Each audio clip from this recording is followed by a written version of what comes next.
Hey, hi, hello, and welcome back. Let's address the elephant in the room. No, this is not my normal room. This is my girlfriend's bedroom.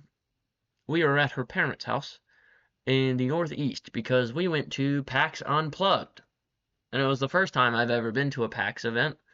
I've gotten really big into D&D as of late, so my girlfriend was like, "Would you like to come?" And I said, "Absolutely, I would." So we went. We met a lot of cool people.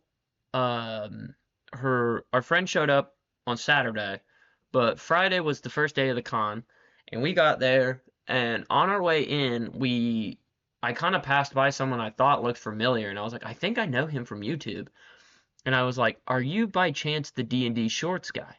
And he said, "Yes, I am," and I said, "I thought it was you. I recognized the beard. Love the content. You are one of my favorite D&D creators." I was so excited to see him. We introduced ourselves, we shook hands, and I was so just like caught off guard by seeing him. I didn't even think to ask for a picture. But I told my friend about it that night. I was like, "Do you know who D&D Shorts is?" He was like, "I do." And I was like, "I ran into him yesterday, not even at the con. We were just walking by." And then yesterday, Saturday, we went and we met him again walking into the con while he was leaving. And I told you, he's here. I was like, "It's D&D Shorts." And he goes, "Oh my gosh, hey, how's it going?" And he goes, we chatted up with him, and I was like, "I love all your videos. They've really helped me understand D&D more and all this stuff." He's like, "That's great." And then right as we were about to walk away, he was like, "Would you guys like a picture?" And that made me respect him so much more because a lot of times I feel like they don't want to, which is fine. They're allowed to not take pictures. But me asking versus him saying, "Would you guys like to take a picture?" raises his category so much because that's just the kindest thing to do because, they realize these people are the reason they're there. And those are the kind of people I love that are grateful for where they're at. That being said, I did get my first ever D&D book. I'm wearing the lanyard, so you can kind of see it. It's Studio Ghibli inspired. It's called Obojima Tales from the Tall Grass. I'll read the disclaimer so I don't, or like the description. It is, sorry if that hit the mic. I'm on my laptop, so also the audio quality is going to be back to when I first started doing any kind of streaming. Anyways, it says, "Cozy leisure fantasy meets D&D. Curious spirits and quirky islanders live side by side on the whimsical and mysterious island of Obajima. Lose yourself alongside your players as you travel the breathtaking island filled with giant flying beasts, witch covens, strange tinkerings, flying contraptions, unruly magic, and more." This, I have been waiting so long for it to come out. They have new subclasses that I never even would have thought to make to subclasses. This is my girlfriend's favorite. She really likes it. Oh, hi, Rory. The family cat's in here. It is the Origami Mage. That's the wizard subclass. They also have, this one's my favorite because one of my favorite classes is, did you get stuck in here? Rory, are you stuck? Okay. Is the Lantern Warlock. This one might be a little hard to see. Trying to, either way. Look how the art is just beautiful. This is Rory. She's very tiny. And she's very talkative. But we're friends now. We are. There's also... Oh, my map! There's also a map of it, but I won't show that. And then there's Oni Blood Sorcerer. I'm trying to think of what else. Corrupted Ranger. Waxwork Rogue. My friend called this Demon Slayer. Water Breathing. Oath of the River Paladin. It's kind of what it is. But it's still sick. Because now you can play Gyu. And then I think... Okay, it's further back than I thought. But there's also the Druid. There's College Mask Bard. And then this one is probably the funniest to me. Belly Brewer Barbarian. And you get the abilities of elasticity. But I won't tell you guys too much about it so you can find out and read it for yourself. But I'm very looking forward to these campaigns. the new races, the new creatures they have, the new guilds and everything, the new spells, the new contraptions. Not only is it D&D, it's semi-modern medieval combination D&D. So while there is wizardry and stuff, there are things that are from the 90s, like we have cassette tapes in it.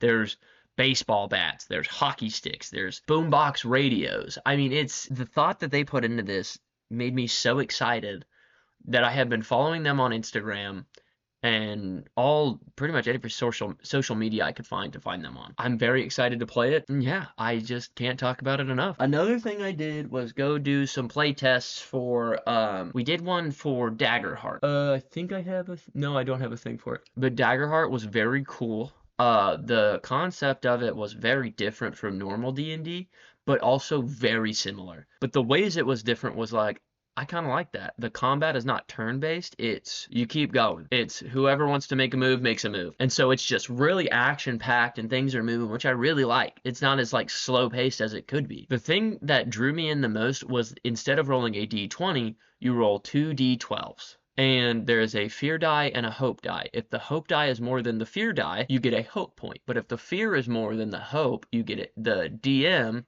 gets a fear point that they can use to make things harder for the party. Now, don't get me wrong, you can succeed with fear and hope, but you can also fail with fear and hope. I think you can fail. There's like 5 ways to succeed, I believe. One of them is crit, which is the fear and the hope die are the same, and that's an automatic success. I really enjoyed it. The classes are interesting. The one thing my friend pointed out that I do kind of agree with is the class features. It's like you get a +2 to this, you get a +2 to that. I kind of liked it. He didn't really love it. But I will admit, it may have just been the playtest we were on, where his ability that he got from his race didn't match the charisma stat they gave him. We don't know. But my girlfriend's dad bought it, so hopefully we can run a campaign of it eventually, which I'm really looking forward to. Another playtest I tried, and this is going to drive people nuts, Magic the Gathering.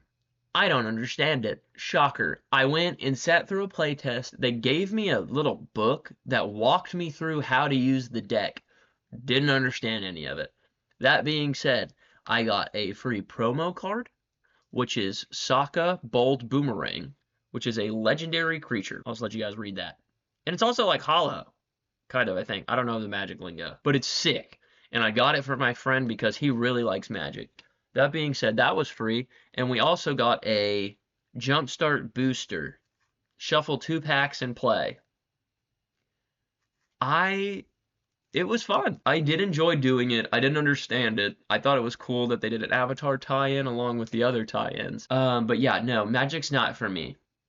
I get the appeal to it. There's a lot of moving pieces, a lot of cool things, but I don't understand a lick of it. I'm trying to think of anything else. Oh, and I went and saw Legends of Avantris, the panel. It was a Q&A panel where it was just friends on stage, and they were just having fun.